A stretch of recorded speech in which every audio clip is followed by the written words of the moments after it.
So this week's Ask Dr. Nikki reads, Dear Dr. Nikki, I'm so stressed and tired at night that when I lay down, all I want to do is sleep.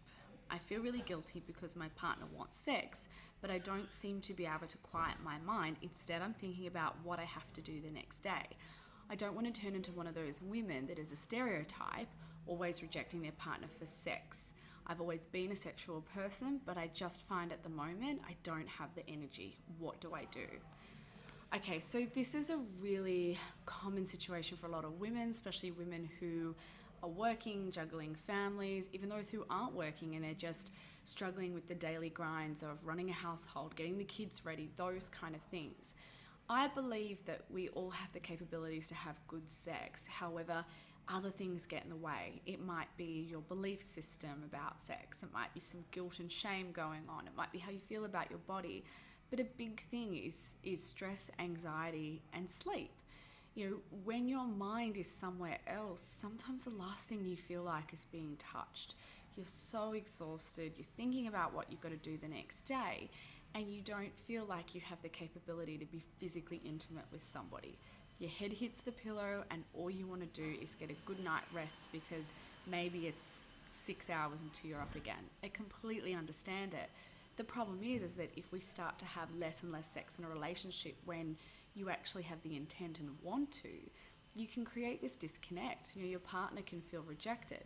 It doesn't mean that you should be pushing yourself into a sexual situation if you don't feel comfortable. But what I would worry about is the disconnect that starts to happen. Maybe there's conflict because he's saying to you, you never want sex anymore. And you're thinking, well, oh my God, do you have any idea what I have to do at nighttime? And then in the morning, I'm so stressed. Why aren't you helping me out? You know, we see this cycle go over and over again, but it's a cycle that starts to see people disconnect from each other. The difficult thing is I don't have a magic pill or a wand to make this all go away very easily. You need to learn how to be creative when it comes to your sex life. So looking at things like, can you have a shower with each other in the morning? Is there some time between, if you do have young kids, and I'm just assuming here, but for anyone else that has young children, you know, if you put the kids to bed at 7 o'clock, but you don't go to bed till 9 o'clock, is there a little bit of time there that you can be physically intimate with your partner?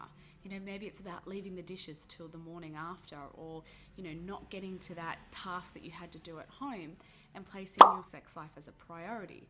Now, we don't often place our sex life as a priority because we don't see the importance of it, but it's about having a moment for you and your partner to be close, to be connected, to feel sexual about each other, not just maybe a husband and a wife and a mother and a father, but lovers, you know, getting that passion back. We need to put the importance back into the physical side of the relationship. But, you know, I get that it's not so easy, so maybe try even things like scheduling sex time. Now, people freak out at that and they think, I just can't have sex when I put it in my diary. But this is about scheduling time for you and your partner that's just for you and your partner.